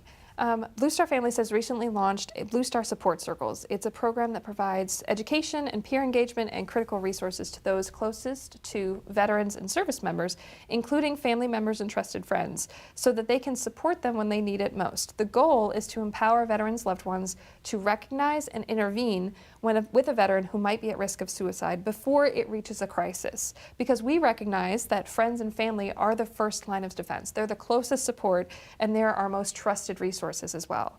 How can formal systems reinforce the informal systems that we've created for ourselves, like this program that is supporting the informal sources that we've all created? So I'll step in real quick. And in the case of formal systems, as you know, in the military community and family policy world, the Military One Source platform is something that we're responsible for, and I'm very proud of it. on that platform, we have online learning, and there are lots and lots of trainings there that are free to the public, that are free to all of us here, plus to service providers. But one of them is all about suicide and what to say to someone that you might be worried about, because I think that's one of the biggest things that prevents us from really getting involved is you don't want to say the wrong thing, or you think that if you bring it up, that might give somebody an idea. Actually, if they've got the idea, they've got the idea. What they're waiting for is for someone to ask them so that they could talk about it and hopefully, prevent a tragedy. And so this online learning platform on Military OneSource is absolutely fantastic. There's also a course there on how to handle your family emotions after a suicide has occurred, because it is a death, but there's so much more to it than the death itself. And we have a wonderful course there that helps service providers support families on how to have some what they call postvention after a suicide has occurred. That's a wonderful program, and that's precisely what I'm talking about when we talk about, wow, we all see the desire to help one another through these crises, whatever the crisis is, whether it's a suicide risk or whether it's a death in the family or a health scare or a deployment or a child care crisis in the middle of a workday. We all have the desire to help, but it's particularly around sensitive issues like suicide risk and mental health, we don't know what to say and we don't know how to help. So that's a great opportunity for these formal systems to step in and provide that training of, this is a good approach to talk about this with a friend or family member. I wanted to add something to that, just because those sound like really great resources to have, but sometimes you just don't know what to say. And like we've made the Veterans Crisis Line so much easier to dial into, so that's 988, then press 1. So if you don't know what to say, you could use that as a resource. And there's also a text option as well. So that text option is 838-255, if that's just a more reliable resource too. And there's one other topic of conversation that's just like, I think it would be really helpful for folks to start getting comfortable with if we are talking about preventing suicide. And I don't mean to go into a dark spot really quick, but it's just the idea of having that time between like when somebody's having a suicidal thought and then allowing for time and space between the suicidal thought and like a weapon. So like if you start having those conversations within your informal support system, you get comfortable talking about that, because talking about handguns and stuff, it's really hard. And unfortunately, it's like a truth. That's like one of the top methods of completing suicide. So yes, dial 988, but then also be prepared to have that conversation. Do you have a plan? And lock your weapons. So no, that's a great point, and I've heard that before about just creating a little bit of space, and it can be a tiny thing, but if you have to go through a certain number of steps before you get there, it's going to slow it down, and you have the chance to stop and think, this is not what I want to do, or I need another moment to think about this. So, and I think those conversations around safe storage of firearms or storage of firearms, and firearms in general, it's a sensitive topic and it's very difficult to have conversations about. So any information about how to have conversations with a service member or veteran about that you're worried about, I know that's a very sensitive issue. So being able to discuss that in a non-crisis time makes it easier to bring that up during a crisis. So definitely. Yeah, those are great ways to build in those informal supports. Thank you for adding that. Thank you. Did you have anything to add? Okay. So the next question is for you, Patty. While military and veteran families often lean on each other for support, they also need support from other sources in order to thrive. So our military is ready and resilient. This year's survey found that while most military family respondents reported a high level of satisfaction with their relationship, the factors that are associated with less relationship satisfaction were those everyday stressors that are common to many American families. Spouses who are not employed but need or want paid work, those who cannot find childcare that meets their needs, and those who are just getting by or having difficulty getting by financially in comparison to their peers. So it's not really deployments, it's not relocations. Those are certainly stressful, but military families are more prepared for those. It's those everyday stressors that are challenging. What are some of the programs that the DoD already does to address these issues? And let me add a two-part question. What else can the DoD do to bolster those family relationships, either directly addressing the family relationship or addressing those issues around childcare, spouse employment, and financial concerns? That's a lot at once. That's a lot.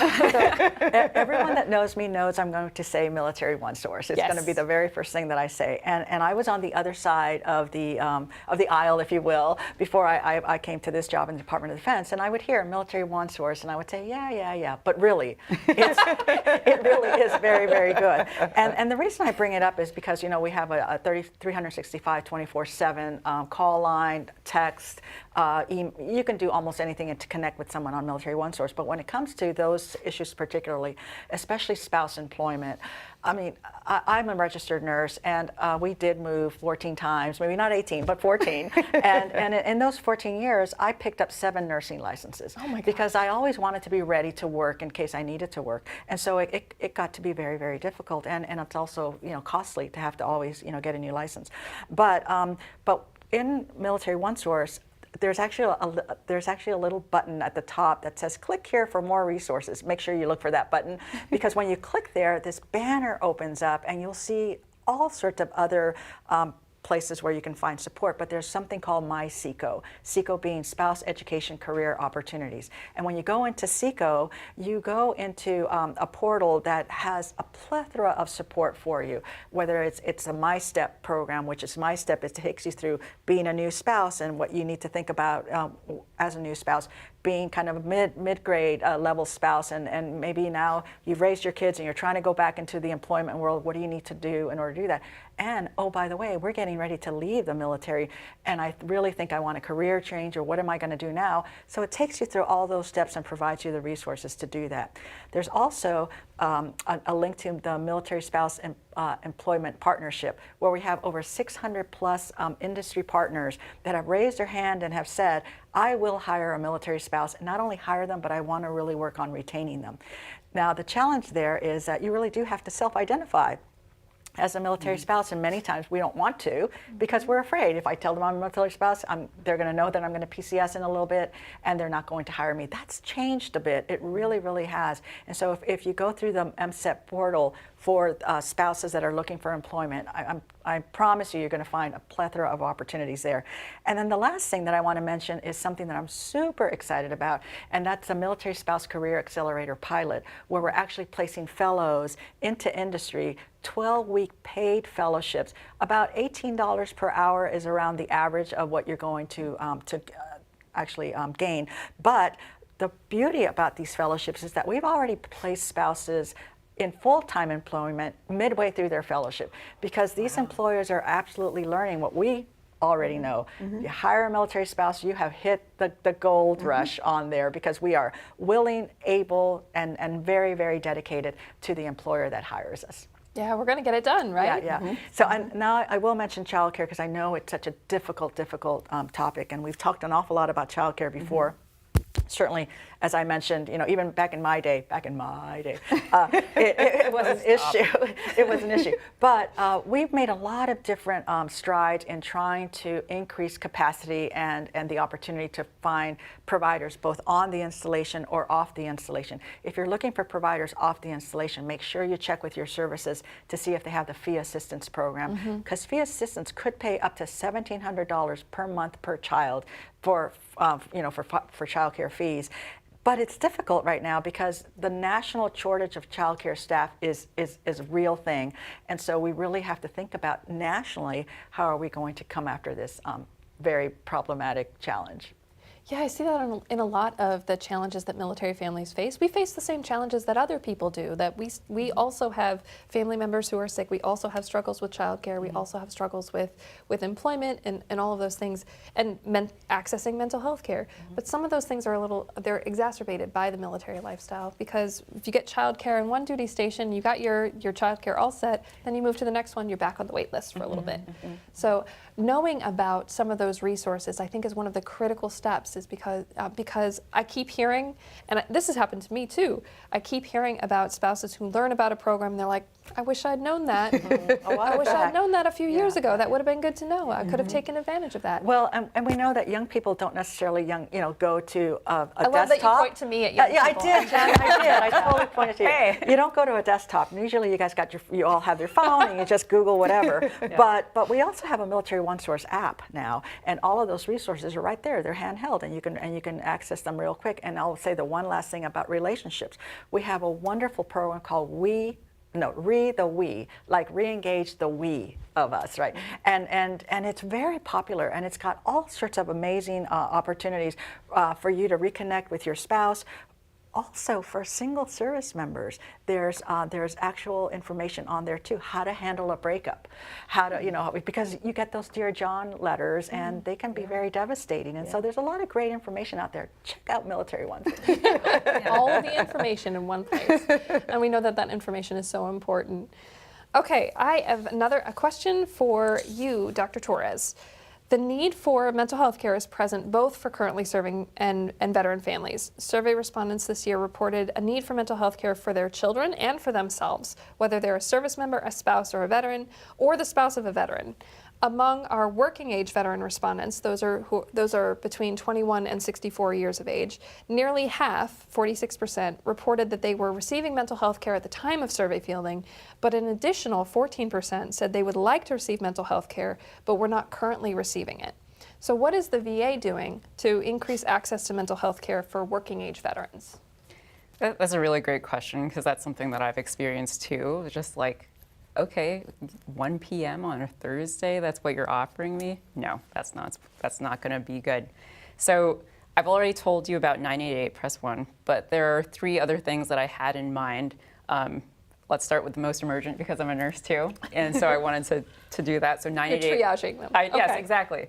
988 Press 1 if the veteran or service member is in a crisis. So the second one is the Compact Act. Recently, there's legislation that was passed, the Compact Act. So if you have a veteran or service member who is, I think it's eligible veterans who are in a suicidal crisis, they can now receive free emergent mental health care wherever, whenever, and it doesn't matter if they're enrolled in the VA or not. So that's just like a really important piece of legislation that's really going to save lives. Something that we're leading in the VA is telemental health, and that's basically, you could have like a telehealth appointment, but specifically to mental health, and we're expanding that. And we're also expanding it so that like medical centers are required to have evening appointments. And yeah, right? And so you don't have to interrupt your work day. I know. And let your boss know, hey, I got to have Thursday afternoon at 1 off because I have a mental health appointment. Yeah, I have to take sick leave. No. So that's just something that I'm super thankful for. And then I would be remiss if I didn't talk about the PACT Act, which allows for general access to health care. So basically, the PACT Act was passed this past August, and it provides more benefits as well as health care to eligible veterans. And we are in the special enrollment period if you are a combat post 9/11 veteran. So don't wait, it ends October 1st, everyone.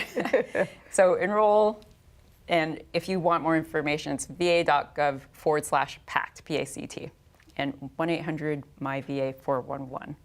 You have all those resources right at the tip of your tongue. Yes, I've been practicing. Thank you for that. I know, and the PACT Act in particular, I know has been a landmark piece of legislation to support military and veteran families. So that, and then legislation you mentioned otherwise where emergency services are available. You don't want to think about how you're going to pay for care when you're faced with issues like suicidal crisis or a potential cancer. You want to be able to just get that care and put your mind at ease and give yourself a little bit of peace of mind. So I appreciate you bringing those things up. Yeah, those but I think it's specific to suicidal Yes, okay, I believe you're great. right. Yes. Yeah. And so, but those are key issues that are impacting both the military and veteran community. And I'm glad you bring those up because those are ways that the formal systems that we have in place continue to support military and veteran families. I mean, there's always still room to grow. There are definitely still issues that remain, and we keep a pulse on them by doing this survey, but we are seeing forward movement. So I have another question that's open for everybody, and it's about this issue of veteran suicide. We know that addressing veteran suicide is a high priority for the VA, the launch of several initiatives in recent past to address these issues. However, I mean, suicide is an issue that impacts both veteran families and currently serving families. This year's survey, and this was a statistic that I found pretty surprising and profound, is that 1 in 5 of our active duty family member respondents, 20%, reported having an adult friend or family member who expressed suicidal thoughts, made a suicide attempt, or died by suicide in the year prior to survey fielding. We know that this is an issue that's impacting all of our families. You can't not be impacted when this happens. Yet only 1/4 of our families reported they feel very confident helping their friend or loved one through a mental health crisis. So Blue Star Family Support Circles is one program that can address this, but how else can we engage our informal support systems to help prevent suicide? Big question. Yeah, it is a really big question. Were you about to say something? Okay, so told you about 988. I'm going to be a broken record. I didn't realize that was what was going to happen. No, it's so important. It's so important to have that. I know we just changed the number last year, so it's important to have that information out there and have that top of mind for people, and it's so easy to get access to. Yes. I don't know if you were going to mention this, but I think I have also heard that you can call into the 988 number if it's not you that's in crisis, if you're worried about someone else, and get resources and figure out. I hope I didn't just steal your talking point. No, that's okay. You probably said it way better than me anyway, so I appreciate that. So yeah, it's for veterans and non-veterans alike. If you have a family member or a friend who's a veteran and you just don't know what to say or do, 988. So yeah. Sorry, you were going to say something. No, 988. But I was also going to say, as far as the informal networks, and it's so scary to go up to someone that you can see is really struggling with their emotions or whatever it is, and ask, "Are you okay? Are you thinking of harming yourself?" I recently had to do that to someone that was close to me, and I'm so glad that I did because we had a really wonderful discussion about how that person was feeling, and that yes, they had thought about it, but they didn't have a plan. And don't worry, I'm good, and all that. But it allowed us to really kind of open up the conversation about what was really bothering that person, and how we could help, my husband and I, or resources that we always have at the ready, right? As a matter of fact, we have a campaign on Military One Source called resources at the ready. But once you find out what the challenge is, the next challenge is finding mental health support, because in the military it can be very difficult to get those behavioral health appointments that are available or whatnot. We have the non-medical counseling arm of Military One Source, and also the Military Family Life Consultants that roam around on the installations, and they can help you with everyday stressors before they get to the point where you're really overwhelmed. And that could be part of it too, is start those conversations about finances, about work, about relationships, whatever, and know where you can send people, but also listen. Just listen to people, because sometimes they just want to be able to tell you what's on their mind and not necessarily want an answer, although you always have a little resource card ready for them just in case. Yeah, definitely. No, that makes perfect sense. And I'm just picturing the Military Family Life Consultants roaming around on little golf courts around the installation, just stopping in to help whenever they need to. But I think you're right about not only being available to listen and hear what the stories are from families that you're close to, but being willing to ask questions when they don't look like they're okay, because we know it's so hard to reach out for help. So simply asking, are you okay really? You look like you're struggling, and this is how I would like to listen. Here's how I can help. So, but being aware of the resources that you can take them to by knowing what resources are out there through hearing panels like this talk about the resources that are currently available. I had one thing that I wanted to add, because I think our caregiver support program is really good, and They also offer that type of training as well, like suicide prevention training and other ways to support not just the veteran or the caregiver to support the veteran, but also the caregiver themselves. So they provide suicide prevention training as well as one-on-one coach and support. And they also offer, I think it's a newer program. It's under the clinical resource hub, and that's individual and couples psychotherapy. So just as we're talking about new resources here, I just wanted to bring that up. And that caregiver support is a great example of ways of supporting the support, which is what kind of we're talking about here. Yeah. We know those informal supports are important, but how do we help them do what they're doing naturally? How do we empower them to do it better, or feel more prepared to do it? So that caregiver support program is a really good example of that. I have one final question, and it's open to anybody. And I just wanted to talk about some of the promising practices, policies, or programs that you guys feel could help not only currently serving, but also veteran families. So what are the ones that you've seen that have sort of sparked your interest that you feel are going to be helpful? You've talked about a few of them, but if there are others.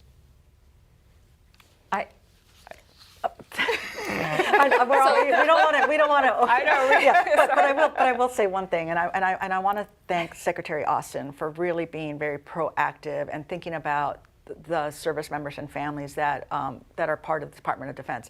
And recently, as a matter of fact, it was 2 days ago, we rolled out the second Taking Care of Our People memo that has an awful lot of wonderful resources on there and new programs or programs that people have been waiting for to support them and help them in lots of different ways. So I would, again, all that information is on Military OneSource, but the memo covers things like the FSA, the Federal Savings Accounts, that a lot of people have been waiting for, to be able to use that for child care. Yeah. And it's tax-free dollars, that you can apply towards child care.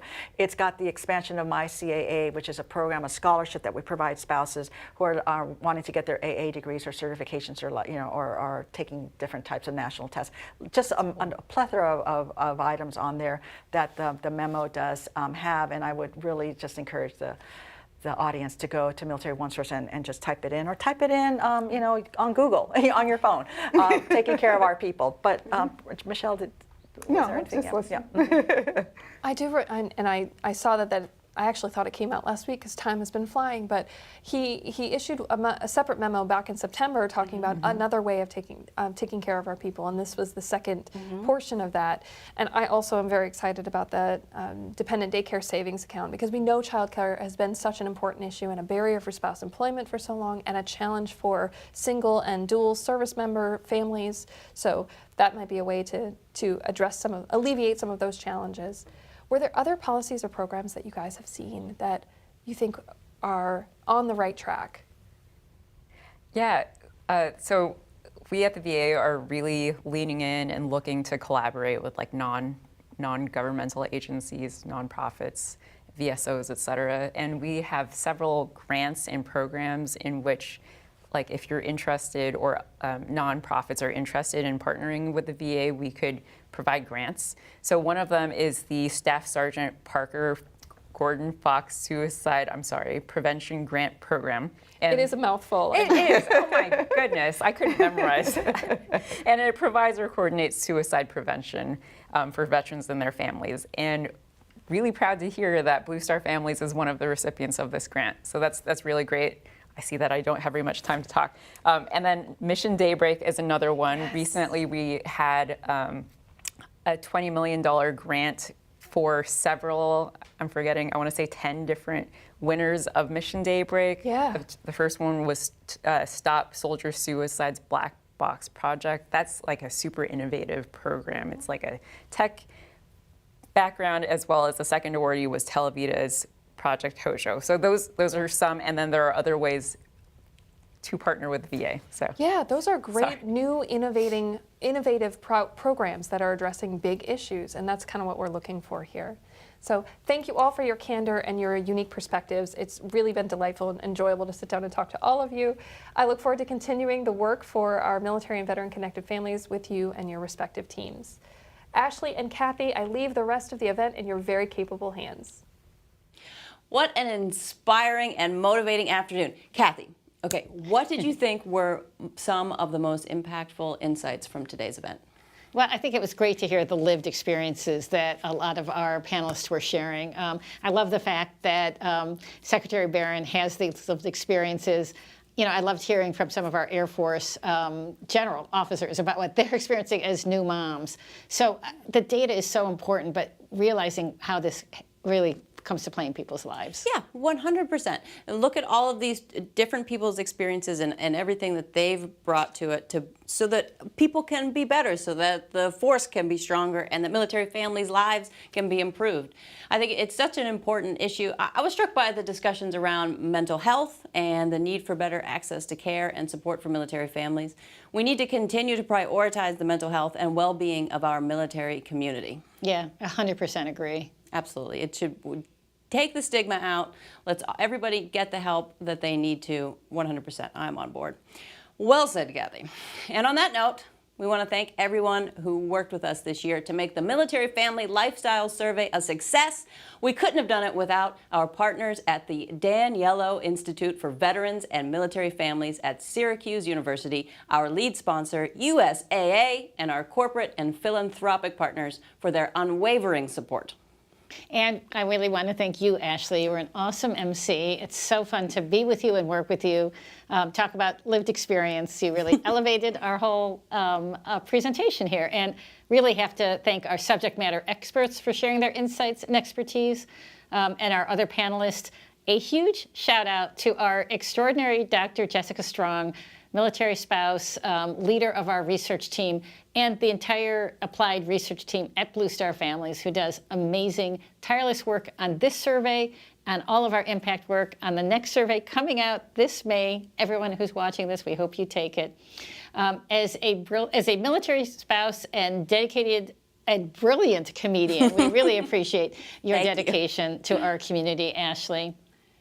I really appreciate it. Thank you so much for allowing me to be a part of everything today. It all means so much to me. I really want to help improve the lives of military families. I know Blue Star Families wants to help as well. Thank you so much to the Blue Star family members for taking the survey and for sharing their experiences with us. Without you, none of this would be possible. The results of the 2023 Military Family Lifestyle Survey are now live. Make sure you review the entire report before we close. I'm now going to pass it back to Dr. Haney to share a little bit more about tomorrow's event. Thank you for joining us, and we'll see you next time. Thank you for joining us today as we release the results of the Blue Star Family's annual Military Family Lifestyle Survey. Today is the first day that you have access to the report, and given that today we're only able to provide an overview of the many findings and issues illustrated by the research, I invite you to take some time to review the robust report that my colleagues at Blue Star Families and the Daniello Institute for Veterans and Military Families at Syracuse University have prepared. And then join us tomorrow as we dive deep into the data. Specifically, researchers at Blue Star Families and the IVMF will be ready at 1 p.m. Eastern Time to discuss findings related to addressing the recruitment crisis, and then again at 3 p.m. to discuss findings relevant to supporting military-connected families. They're ready to answer your questions, so you don't want to miss out on the opportunity to understand the data directly from the ones who know it best. Thanks, and we can't wait to see you tomorrow.